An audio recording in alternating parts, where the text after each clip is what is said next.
5 seconds to go.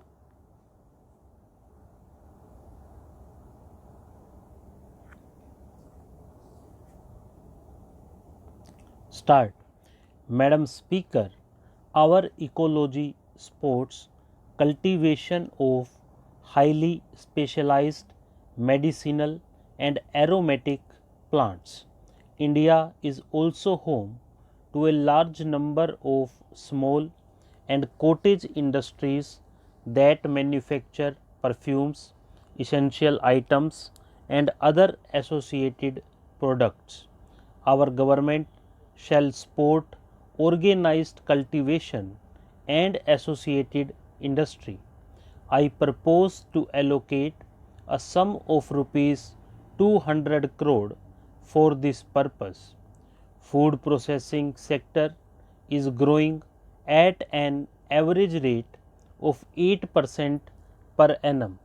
PM Krishi Sampada Yojana is our flagship program for boosting investment in food processing.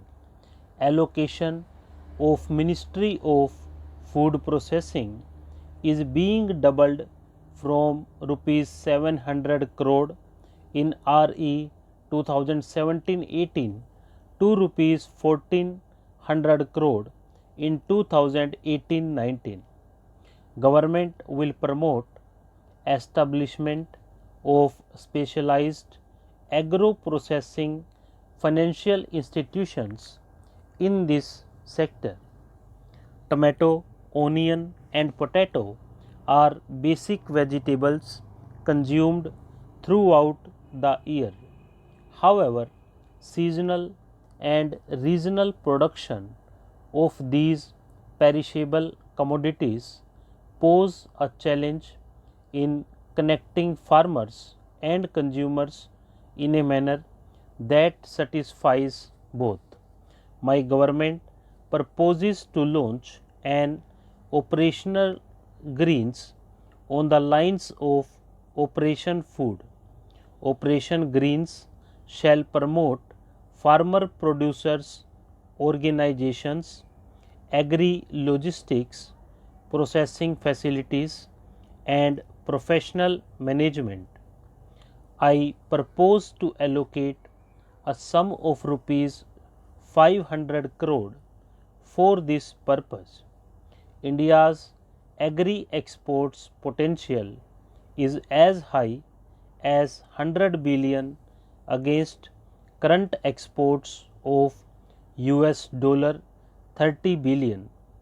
To realize this potential, export of agri commodities will be liberalized. I also propose to set up state of the art testing facilities in all the 42 mega food parks.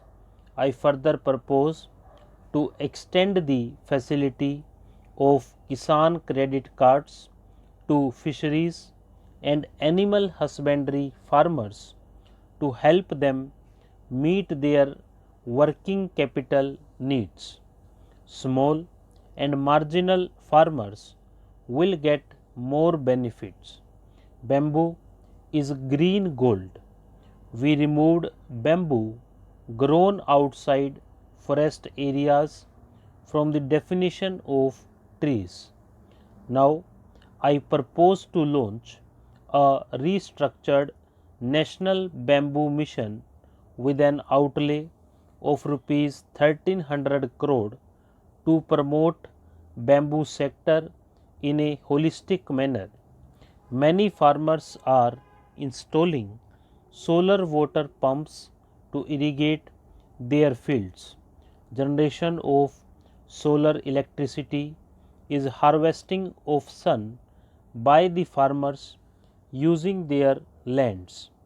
Government of India will take necessary measures and encourage state governments to put in place a mechanism that their surplus solar power is purchased by the distribution companies or their surplus solar power is purchased by the distribution companies or licenses at reasonably remunerative rates. Our government set up a long-term irrigation fund in for funding requirement. Last year, I had announced setting up of micro irrigation fund for facilitating expansion of coverage under micro irrigation and DPID fund to help finance investment in dairying infrastructure. It is now time to expand such focused investment funds. I now announce setting up a FAID for fisheries sector and an AHID fund for financing infrastructure requirement of animal husbandry sector. Total corpus of these two new funds would be rupees 10,000 crore. Presently, tenant cultivators are not able to avail crop loans.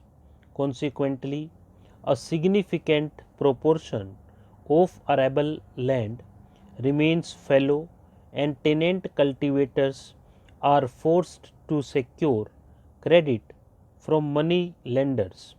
Niti Aayog, in consultation with state governments, will evolve a suitable mechanism to enable access of lessee cultivators to create without compromising the rights of the landowners. Government will extend a favorable taxation treatment to farmer producers organizations for helping farmers aggregate their needs of inputs, farm services, processing and sale operations. Air pollution in the Delhi NCR region has been a cause of concern. A special scheme will be implemented to support the efforts of the governments of Haryana, Punjab, UP and the NCT of Delhi to address air pollution and to subsidize machinery required for management of crop residue. Madam Speaker, the present top leadership of this country has reached at this level after seeing poverty at close quarters.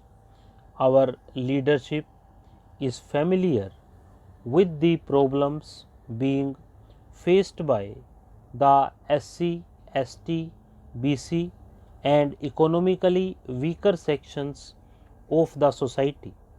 People belonging to poor and middle class are not case studies for them.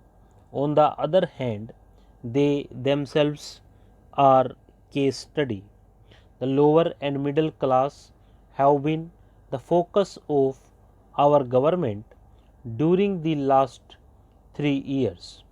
This government is continuously striving to alleviate all the small and major problems of the poor. We launched PM Ujjwala scheme to make poor women free from the smoke of wood. Initially, your target was to provide free LPG connections to about 5 crore per women, but in view of the pace of implementation of Ujjwala scheme and its popularity among the women, we propose to increase the target of providing free connection to 8 crore poor women. Our government has launched PM Saubhagya Yojana for providing electricity to all households of the country. Under this scheme, 4 crores poor households are being provided with electricity connection free of charge. We are spending rupees 16,000 crore under this scheme. You can very well imagine our anxiety and restlessness even with 1 hour power cut. Think about those women and children whose houses will not get electricity. Their life is going to change because of PM Subhagya Yojana. Stop.